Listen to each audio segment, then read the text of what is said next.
All right, let's get this show started. Let's start today's news with Paddy Pimblett saying he's open to a fight against Conor McGregor. Paddy recently appeared in an interview with Rob Moore on his YouTube channel. There he was asked about his future and also who he would face in a dream fight. Pimblett revealed that his ideal bout would be headlining a card at Anfield Stadium against Conor McGregor. Paddy also stated that he's confident he could defeat Conor if they did ever clash. What's your dream fight? Someone in Anfield. What's my dream fight like? Yeah. Probably you'd have to say Conor though, because McGregor, because you get paid more than fighting anyone else by fighting him. Yeah. So you'd probably have to say him. Do you think you could make Conor fight at Anfield? Anything can happen, love. You know what I mean? So, yeah. How would you see you fighting Conor go? Wouldn't want to give too much away. Nah, obviously he's a striker. Put him on his back, I'd try and submit him. I reckon a lot of people would want that fight. They might do. You'll see in the future, you never know. Michael Bisping is not a fan of Sean O'Malley's move to 145. On his BYM podcast, Bisping weighed in on a possible title bout between O'Malley and Ilia Topuria. Bisping believes that before moving up in weight, O'Malley should defend the belt at least 3 times. However, if the UFC decides to arrange this fight in Spain in the next few months, then he thinks it would make sense because this way, other contenders don't have to wait too long for their title shots. I agree. I agree with everything that you're saying. So in no way am I advocating for Sean O'Malley to step up. I think there should be a hard and fast rule unless there's no clear-cut contenders. You're going to defend the belt 3 times before you move up. But just if we're playing in the spirit of devil's avocado, right? Think about it like this. Sean O'Malley gets the jet from Dana, flies off to Spain, we have the fight. Relatively quick turnaround because he just fought as well. That gives Volkanovski a bit more time to rest and recover, you know, and just for the sheer spectacle of it, you know, I would like, if they could do it quick, I wouldn't necessarily, listen. Who wins? You gotta fight the contenders. Of course you do. We know that. But if they're willing to do it quickly, so the rest of the division doesn't have to wait. Merab just fought. You know what I mean? He can hang out for a minute. He just fought. If they're willing to do it quick, get the jet, book it. Who wins? What's it called? Bernabeu Arena. Ilia Topuria, Sugar Sean O'Malley. Sugar Sean O'Malley's probably going to get beat. Let's be Okay. But I don't know. I mean, after seeing that Saturday night, I don't know. It's easy to say that. Cory Sandhagen slams Chito Vera following UFC 299's loss. The Sandman has posted a new video on his YouTube channel of him breaking down the fight between Sean O'Malley and Chito Vera. In the video, Cory praised Sugar for an impressive performance and criticized homeless-looking Vera, describing him as a punching bag. You can watch the full video on Cory's YouTube channel. We've left the link in today's video description. We got a big one today, O'Malley versus Chito. Chito obviously had no business being in the cage with O'Malley. Really tough showing by Chito.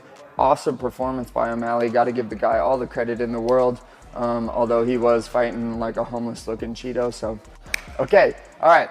I'm going to try to spend this whole breakdown not shitting on Chito the whole time, but it's probably going to turn into me shitting on Chito the whole time.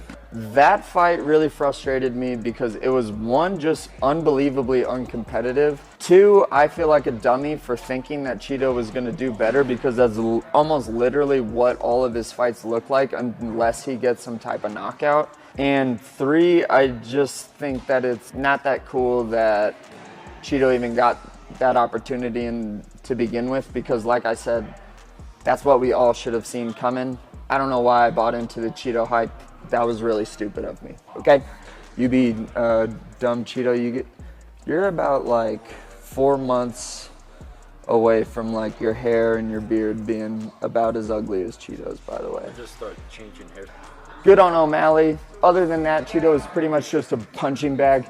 Chito doesn't move like this very well. He was just absolutely styling on him because Chito, 1, isn't that good. Hate to say it if you're a Chito fan, but he's not that good. And then, that sounded really mean, but it's kind of true. Agree with me. Agree with me. I agree with you. The UFC has parted ways with 9 fighters. Recently, X account titled UFC Roster Tracker, which monitors the UFC roster and tracks additions and removals, disclosed that 9 fighters have been released. Here's the list. Featherweight Mike Breeden. Breeden last fought in October where he scored a second-round knockout win over Anshul Jubilee, but missed weight for the fight. Before this last win, Breeden was knocked out by Terrence McKinney, dropped a decision loss to Nathan Levy, and was knocked out by Alexander Hernandez. Bantamweight Fernie Garcia was removed from the roster after going 0-4 in the UFC. Featherweight Luis Saldana. Saldana's last fight was in August 2022 when he battled Sean Woodson to a draw at UFC 278. He was 2-1-1 in the UFC. Flyweight Dennis Bondar. Dennis went 0-3 in the UFC and is coming off a submission loss to Ronaldo Rodriguez that took place at UFC Mexico City. Bantamweight Daniel Lacerda. Lacerda was released from the UFC roster after competing in 6 fights without securing a victory. His most recent bout ended in a submission loss to Edgar Chairez, with all 5 of his other UFC losses also resulting in finishes. Lightweight Mark Madsen. Madsen announced his retirement from MMA and has now been removed from the UFC's roster. He went 4-2 with the promotion. Light heavyweight Tyson Pedro. Pedro announced his retirement from MMA following his decision loss to Vitor Petrino at UFC Vegas 87. Pedro was 6-5 in the promotion and has notable wins over Paul Craig and Khalil Roundtree. Middleweight Jamie Pickett. Pickett announced his retirement from MMA following his decision loss to Eric Anders at UFC Vegas 87. Pickett went 2-7 inside the octagon and ended his career on a 5-fight losing streak. Flyweight Mateus Mendonça. Mendonça was removed from the UFC roster after going 0-3 in the promotion. Mark Coleman saves his parents from a raging house fire. The UFC legend remains hospitalized after rescuing his parents from a tragic house fire early Tuesday morning in his childhood home near Toledo, Ohio. Coleman was airlifted from the scene after pulling his mother and father out of the house and then suffering smoke inhalation after rushing back in a 3rd time to save his dog. Members from 7 different fire departments responded to the scene after the fire reportedly broke out in the kitchen of the home. The cause of the blaze has not yet been revealed.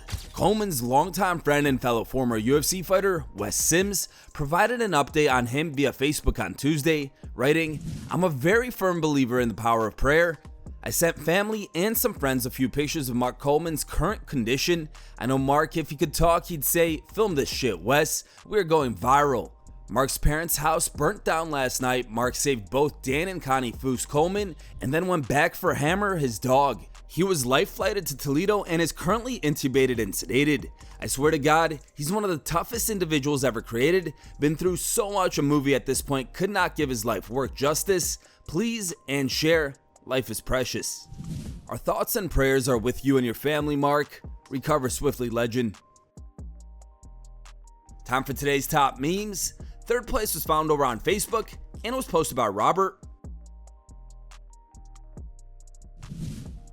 2nd place meme was found over on Reddit and was posted by Dustin Poirier. And the top picked meme was found over on Reddit and was posted by Gunth34.